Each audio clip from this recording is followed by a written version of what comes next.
Boa noite então, né? Ok, meu nome é Joelcio. É um prazer, uma alegria estar mais uma vez aqui com vocês. Meus amigos me chamam de Passarinho. Pedi para as crianças, as várias crianças que tem aqui hoje, né? As duas.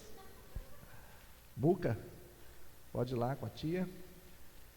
Muito bom. Vai ter o tempo deles ali.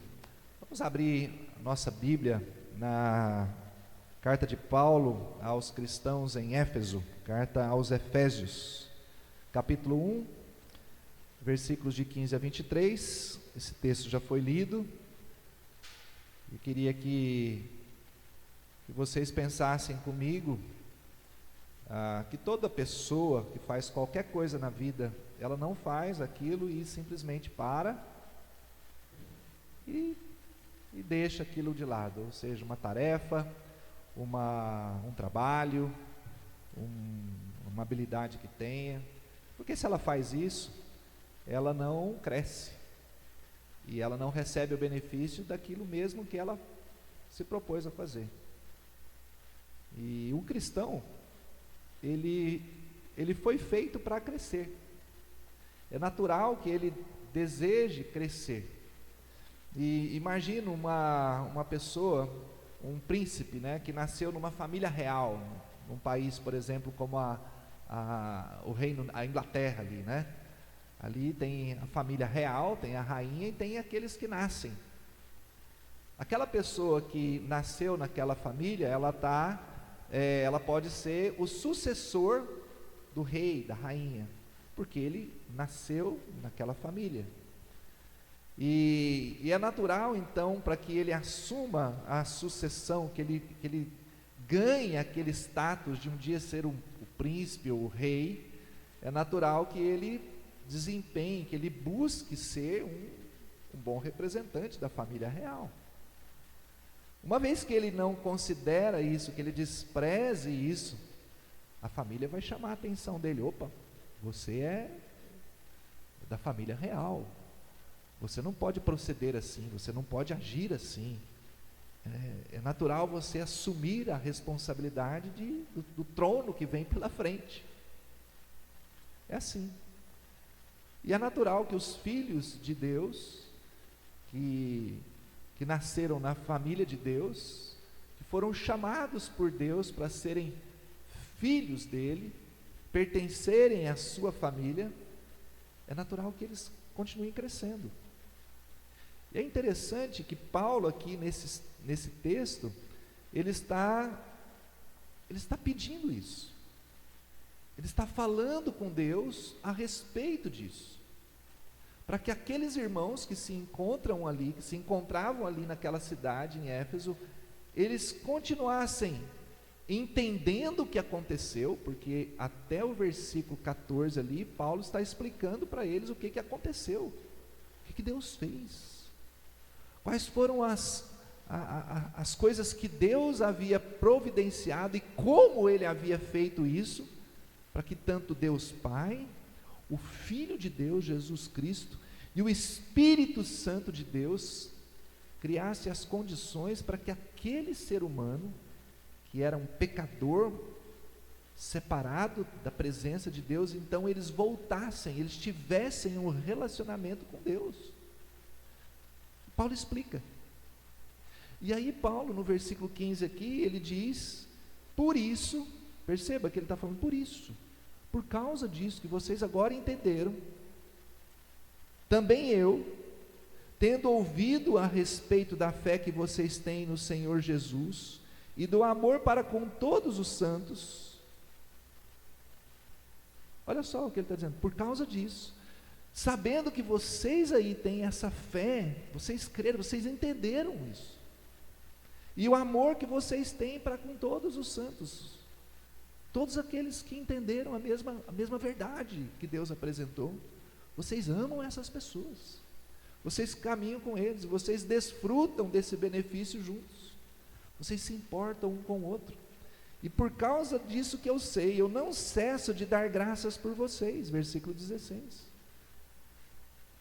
Paulo fala para eles que, olha, eu entendo que você é daquele tipo de gente que Deus chamou, Você não é aquele que está aí vagando pelo mundo, longe da vida com Deus. Você é daqueles que Deus chamou.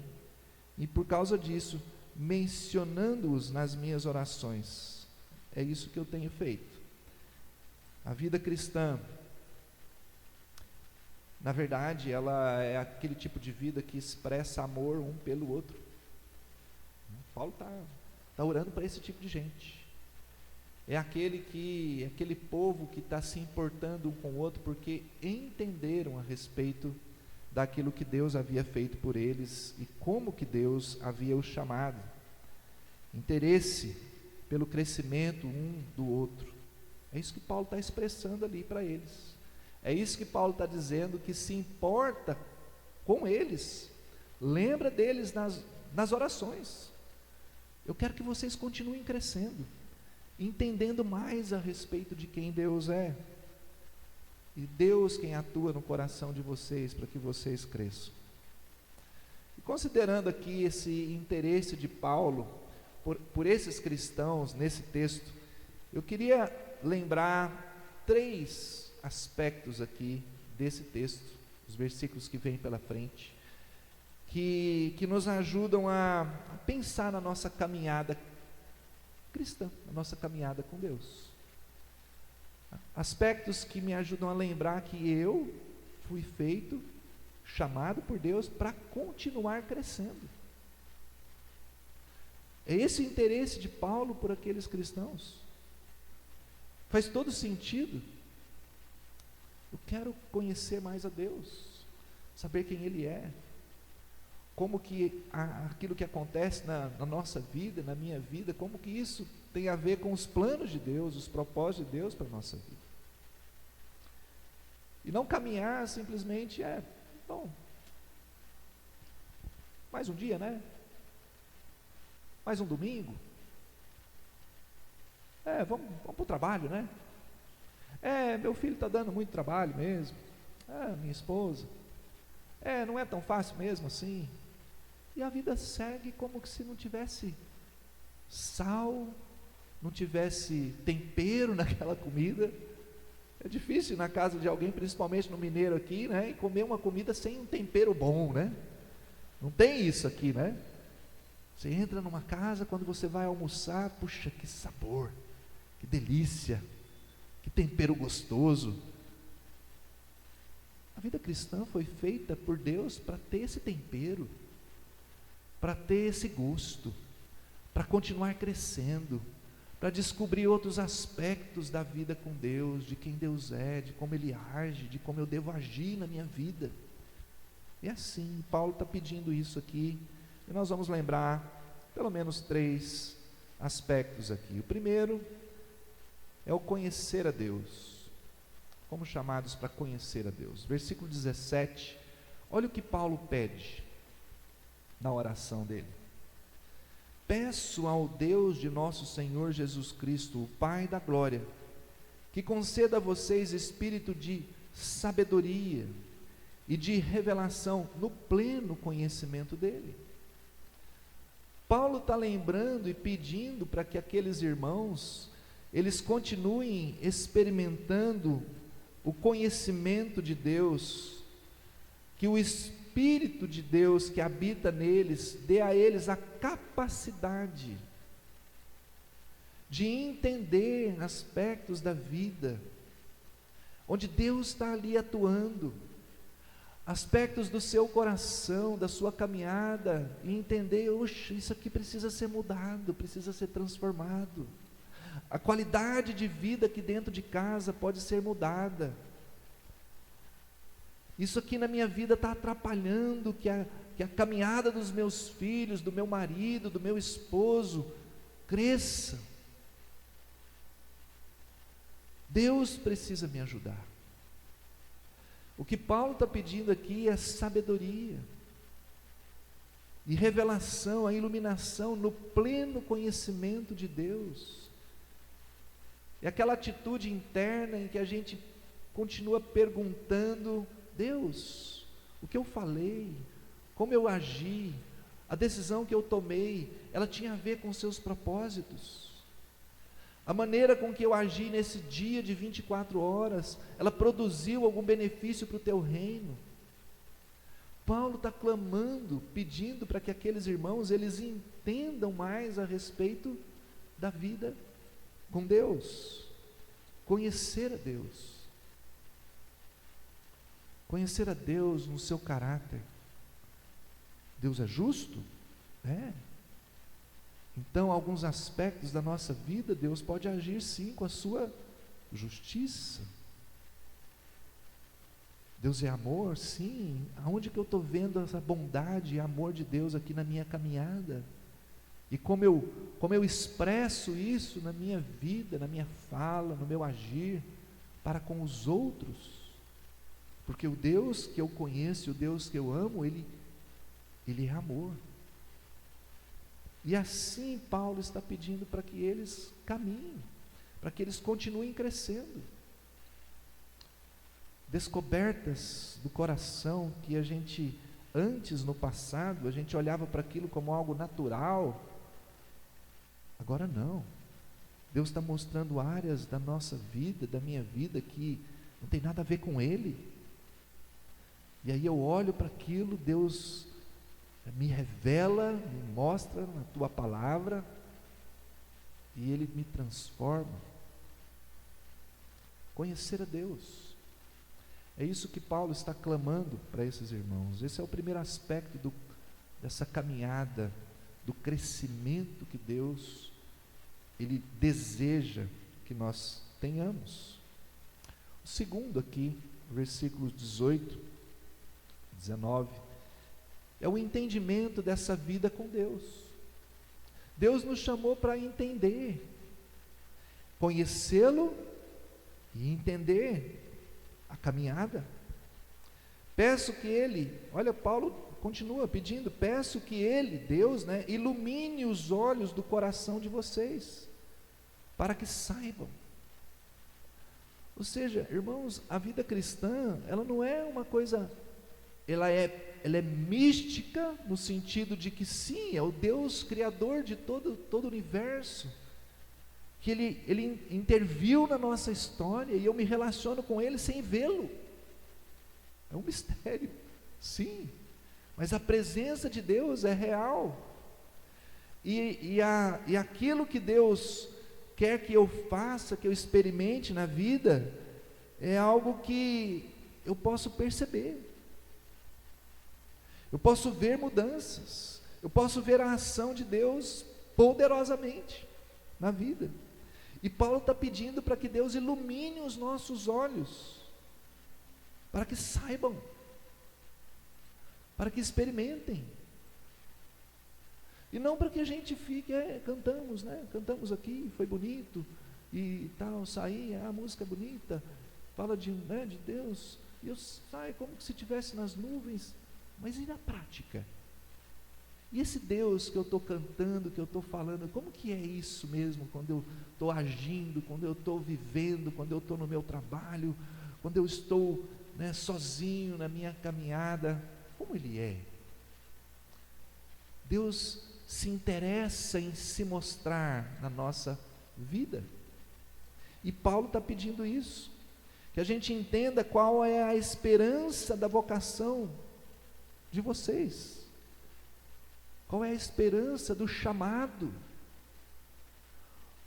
Paulo então está trazendo à memória aqui aquilo que Deus fez, o benefício que Ele trouxe de bênçãos para aqueles que estavam perdidos. Para onde eu vou? Porque eu vivo, porque eu habito esse planeta, porque eu nasci nessa família, porque meu pai me tratou assim, porque minha mãe fez isso, porque isso aconteceu. Essas perguntas Deus tratou na cruz e nos deu esperança, nos deu entendimento da nossa realidade, um propósito que está acima, que me faz olhar lá para frente, que a gente entenda a profundidade de qual é a esperança de vocês, qual é a riqueza da glória da sua herança nos santos, a riqueza da glória da herança de Deus. naqueles tantos que foram entendendo a mensagem e hoje eles caminham nesse mundo exaltando e dizendo que Deus é bom, que Ele salva, que Ele transforma, que Ele dá uma vida eterna. Isso exalta, essa é a riqueza de Deus, em ver pessoas separando um domingo, um dia, um momento da sua vida para se render a Ele, dizer que Ele é o único e verdadeiro Deus. E Paulo está orando a respeito disso, e qual é a suprema grandeza do seu poder sobre nós, os que cremos, segundo a eficácia da força do seu poder. Difícil a frase, não é? Mas o que Paulo está dizendo aqui é que ele quer que os cristãos, os que creem, tenham esse entendimento da suprema grandeza. Olha, suprema grandeza é algo grandioso, maravilhoso, do seu poder sobre nós, os que cremos, segundo a força do seu poder. Se você e eu vemos áreas da nossa vida, situações e circunstâncias que eu olho e falo, isso não tem como mudar, isso não tem transformação, não é verdade? Porque o Deus que nos chamou, o Deus que quer que eu continue crescendo e conhecendo a Ele, é Ele quem nos dá o poder que exalta a Ele mesmo, é dele, para a transformação que eu e você precisamos. Esse poder, ele não está em nós, não é da nossa força, é dele. Agora, como assim? Como isso realmente acontece? Paulo continua explicando. Você não entende? Essa é a minha oração. A oração é que ele exerceu esse poder em Cristo. Versículo 20. O poder que Paulo está dizendo que é para eu e você nós conhecermos, experimentarmos, ele está lembrando esse mesmo poder que está à sua disposição para a vida. Ele exerceu esse poder em Cristo, ressuscitando dentre os mortos e fazendo sentar à sua direita nas regiões celestiais, o Filho de Deus, morto e ressuscitado, sentado à direita de Deus. Está vendo? Você está com dúvida de que você tem o meu poder à sua disposição? Olha só como eu provei a respeito desse poder. O Filho de Deus foi morto e ressurgiu, e agora ele está sentado aqui à minha direita. É esse mesmo poder que você que crê na mensagem do Evangelho, no Deus que fez isso, é esse poder que te transforma, que te muda. Não olhe para nenhuma área da sua vida e diga, isso não tem como mudar. Não olhe para nenhuma pessoa neste mundo, para qualquer pessoa, e fale, esse não muda. Não é verdade. Porque é o mesmo poder que transformou um morto,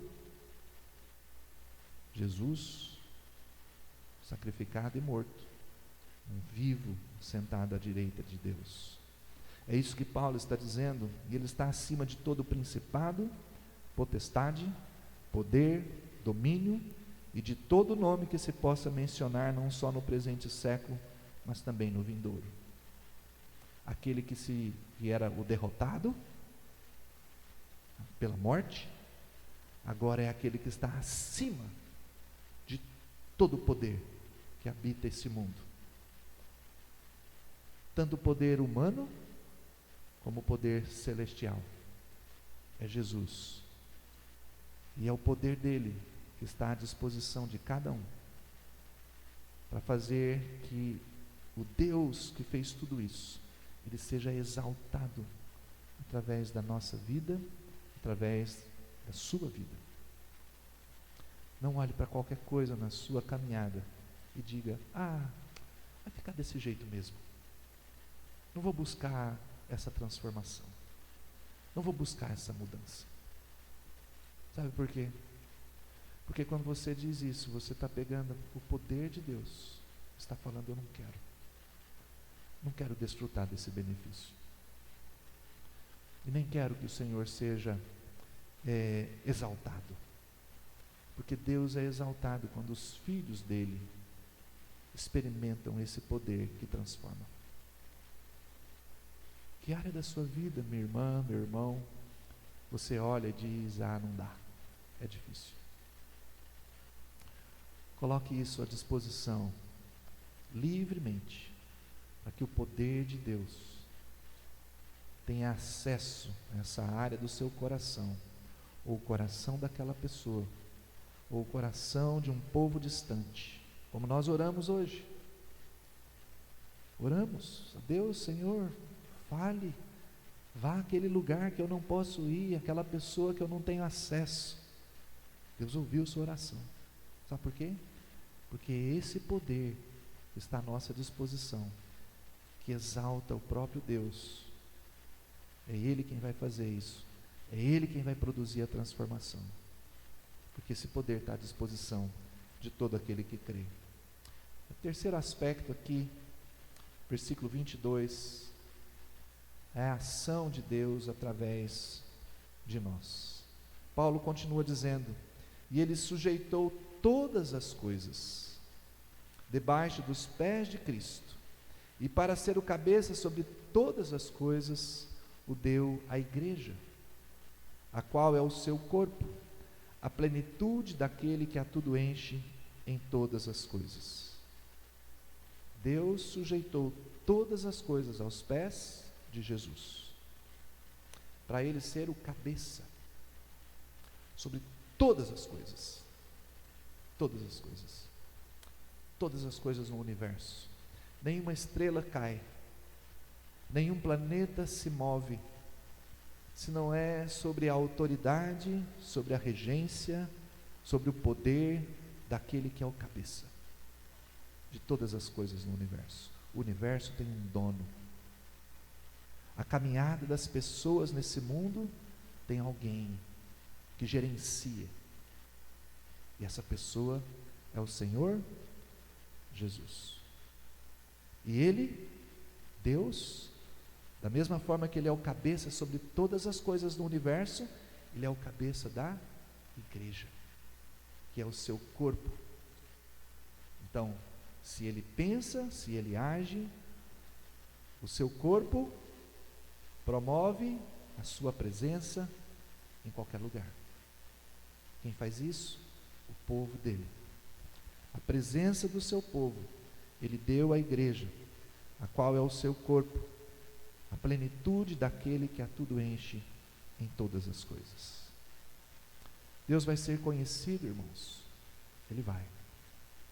Porque Jesus é o cabeça desse mundo, é o cabeça da igreja.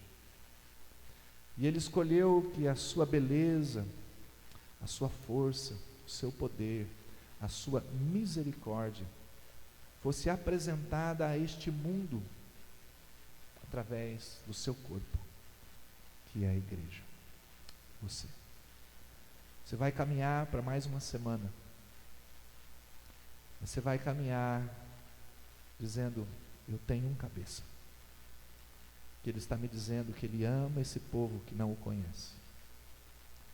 Ele está dizendo que eu sou o seu representante, e esse representante não está muito bem alinhado com Ele. Eu preciso dessa mudança, dessa transformação.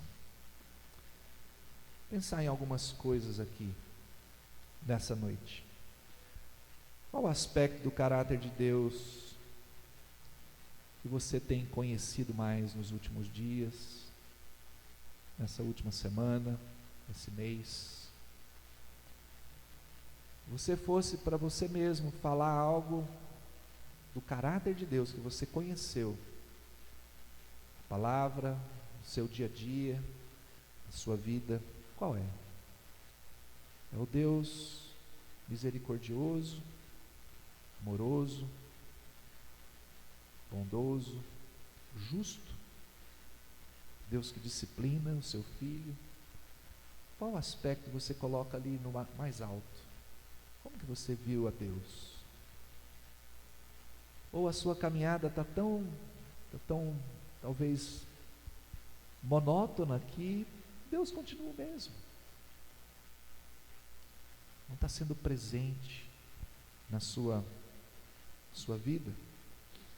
Como que este conhecimento tem aperfeiçoado a sua caminhada com Ele?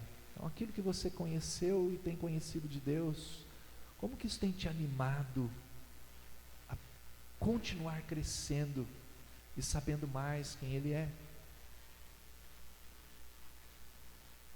É isso que Paulo está orando, irmãos, por aqueles cristãos. Essa é a oração para nós também. Como que você tem mostrado aos outros a personalidade e atos daquele que é o cabeça do corpo?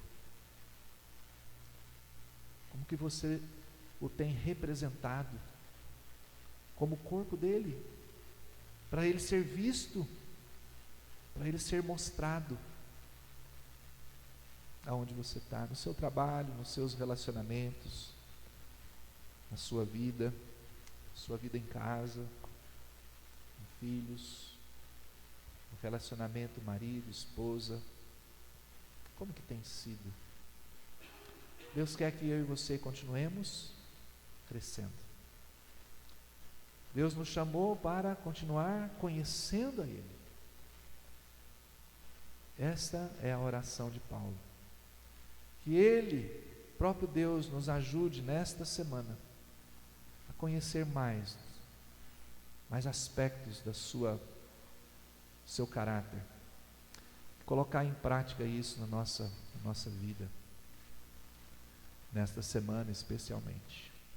Vamos orar por isso? Deus, nosso Pai,